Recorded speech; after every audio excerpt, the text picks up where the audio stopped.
मुख्यमंत्री भूपेश बघेल ने बुधवार को गोधन न्याय योजना की किस्त जारी की।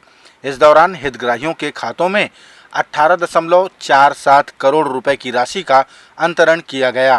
प्राप्त जानकारी के अनुसार गोधन न्याय योजना के हितग्राहियों को अब तक 507.14 करोड़ रुपए का भुगतान किया जा चुका है। ऑनलाइन अंतरण का यह कार्यक्रम 15 जून से 30 जून का था, जिसमें गौठानों में पशुपालक, ग्रामीण, किसान और महिला समूह लाभान्वित हुए। एक बार फिर किसी कांग्रेस के कार्यकर्ता ने एक महिला के ऊपर चाकू से हमला कर दिया। प्राप्त जानकारी के अनुसार वो कांग्रेस का कार्यकर्ता फरार बताया जा रहा है। पूरा मामला अकलतरा क्षेत्र का है। उक्त घटना पर निंदा व्यक्त करते हुए नेता प्रतिपक्ष नारायण चंदेल ने कहा कि कांग्रेस की सरकार में सरकार का राजनीतिकरण और राजनीति का अपराधीकरण हो गया है। युवक कांग्रेस के एक बहुत सक्रिय कार्यकर्ता विजय यादव ने वहां पर एक गरीब महिला जो स्कूल में काम करती उसके ऊपर चाकू से गंभीर रूप से वार किया और उस महिला की हालत अत्यंत ही चिंताजनक है। पिछले अनेक दिनों पहले भी इस व्यक्ति ने इसी प्रकार से महिलाओं के ऊपर और उसके परिवार के ऊपर उसको प्रताड़ित किया था। प्रदेश में कांग्रेस का जो असली चेहरा है इसी प्रकार से उजागर होते जा रहा है।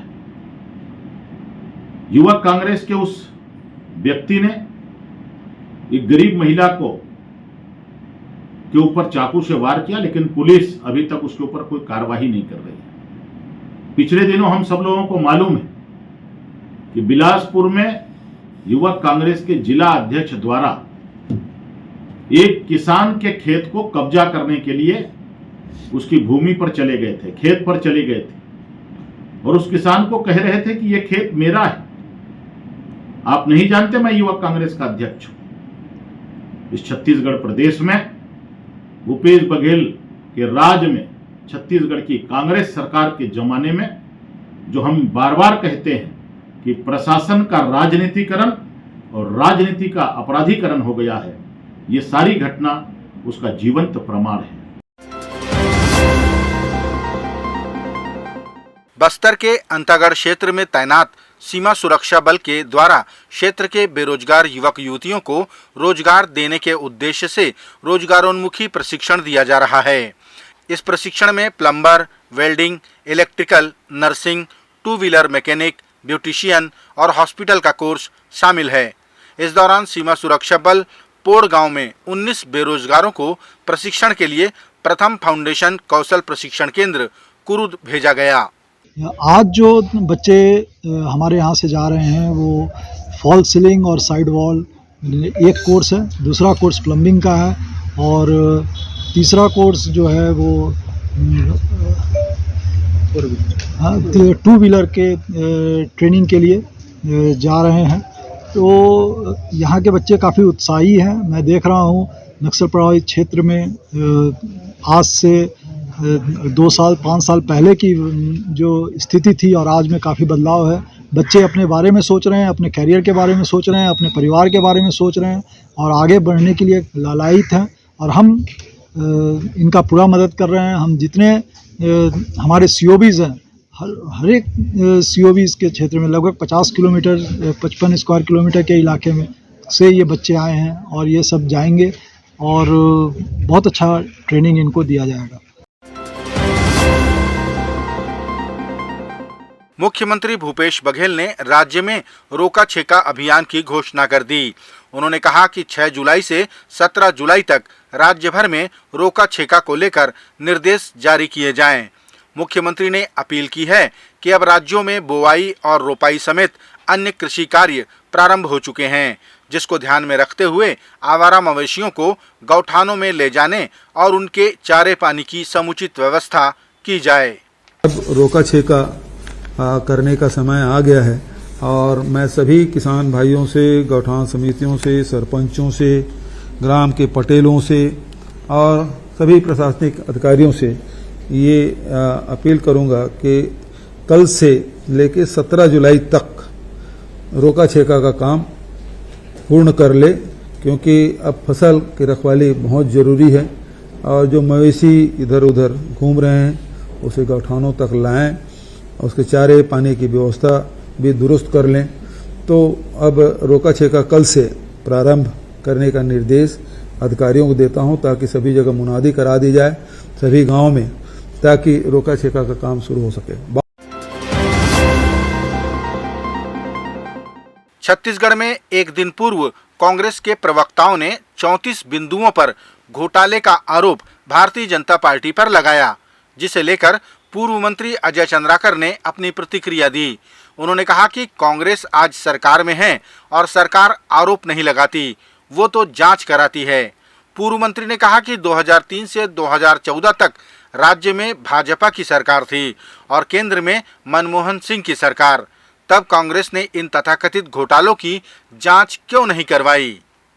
एक दिन पहले कांग्रेस के कॉपी पेस्ट प्रवक्ताओं ने आरोप लगाए भारतीय जनता पार्टी के ऊपर 34 बिंदुओं पर लाखों करोड़ रुपए का। मैं कांग्रेस या कांग्रेस सरकार से यह पूछना चाहता हूं कि 2003 में जब भारतीय जनता पार्टी की सरकार बनी, उस दिन से 2014 तक दिल्ली में मनमोहन सिंह जी की सरकार थी। तब ये क्या ताली बजा बजा के नाच रहे थे क्या? सो रहे थे क्या?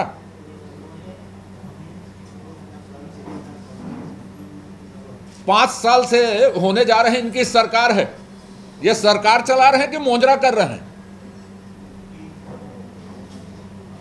कहीं पे भी देश में सत्तारूढ़ दल घोटालों की लिस्ट जारी नहीं करती, वो जांच करवाती। भूपेश बघेल जी में, माननीय मुख्यमंत्री में यह हिम्मत है, नैतिकता है, तो वो जांच करवाएं या मुंजरा करना छोड़ें, मर्दानगी की बात करें। 10 साल तक ताली बजा रहे थे उसको बंद करें, और नहीं है तो इस्तीफा देकर घर में बैठे। रायपुर में प्रधानमंत्री नरेंद्र मोदी की जनसभा को एक दिन शेष है। 7 जुलाई को वे राजधानी रायपुर के साइंस कॉलेज मैदान से विशाल जनसभा को संबोधित करेंगे। प्रधानमंत्री की सभा को विजय संकल्प का नाम दिया गया है। छत्तीसगढ़ भारतीय जनता पार्टी के प्रदेश अध्यक्ष अरुण साव ने कहा कि ये सभा ऐतिहासिक व अविस्मरणीय होगी। कार्यक्रम की तैयारियां जोर शोर से चल रही है। निश्चित रूप से प्रधानमंत्री माननीय नरेंद्र मोदी जी का आगमन हम सब के लिए सौभाग्य का विषय है। भारतीय जनता पार्टी के सभी कार्यकर्ता उनके आगमन को ऐतिहासिक और अविस्मरणीय बनाने की तैयारी में पूरी ताकत से जुटे हुए हैं। निश्चित रूप से एक उत्साह का संचार होगा और हम सबको आने वाले समय में इसका बड़ा लाभ मिलने वाला है। छत्तीसगढ़ के पूर्व मंत्री अजय चंद्राकर ने राज्य में हुए 2000 करोड़ के शराब घोटाले को स्थापित घोटाला कहते हुए पूरे देश का एकमात्र घोटाला कहा। पूर्व मंत्री ने मुख्यमंत्री से तत्काल इस्तीफे की मांग करते हुए कहा कि ये पहली सरकार है जिसने अपने ही खजाने में डाका डाला है। उन्होंने कहा कि कांग्रेस के पूरे कार्यकाल की जांच की जाए तो घोटालों का आंकड़ा अरबों तक जा सकता है।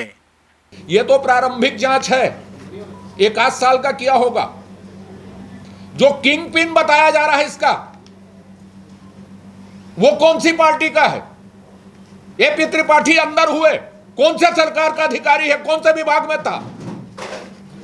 इतना स्थापित घोटाला देश भर में कहीं नहीं हुआ। ऐसी चोर सरकार जो अपने खजाने में डाका डालती हो, यह हिंदुस्तान की पहली सरकार है जो अपने खजाने में डाका डाल रही है। दीमक जैसे छत्तीसगढ़ के जनता के अधिकारों को चर रही है सरकार। तत्काल इस्तीफा देना चाहिए। और पूरे साल की यदि जांच होगी, इन लोगों ने तो डिस्टिलरी में भी कब्जा करके रखा था। होलोग्राम से लेके, दुकान से लेके, मेन पावर सप्लाई वाली आउटसोर्सिंग एजेंसी, सब एक आदमी देख रहा था। एक भाई प्रदेश को लूट रहा है, एक भाई रायपुर को लूट रहा है। छत्तीसगढ़ के अंतागढ़ ब्लॉक के कोयलीबेड़ा में 7 जुलाई को होने वाली जन चौपाल का विरोध करने की बात आम आदमी पार्टी ने कही थी। आम आदमी पार्टी के कार्यकर्ताओं ने इसे लेकर एसडीएम कार्यालय में प्रशासन से चर्चा की तो वहां विरोध नहीं करने पर सहमति बनी।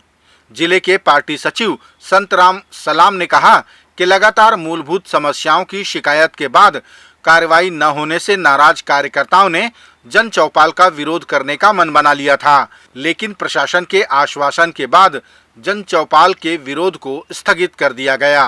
कि क्षेत्र की जनता और आम आदमी पार्टी लगातार क्षेत्र के मुद्दों को लेकर शासन प्रशासन को अवगत करा रही थी, जो समस्या का समाधान नहीं हो पा रहा था। इसलिए हम जन चौपाल का विरोध करने का निर्णय लिए थे, लेकिन अंतागढ़ एडिशनल कलेक्टर और स्थानीय प्रशासन की पहल से आज लंबी बैठक हुई और उन मुद्दों पर सार्थक चर्चा हुई, जिसमें एडिशनल कलेक्टर ने हमको आश्वस्त किए हैं कि जो क्षेत्र की समस्या है उनको तत्काल समाधान करने की बात हुई है, सार्थक चर्चा हुई है। इसलिए हम आम आदमी पार्टी कल का जो जन चौपाल है उसका विरोध करने का पोस्टपोन कर रहे हैं।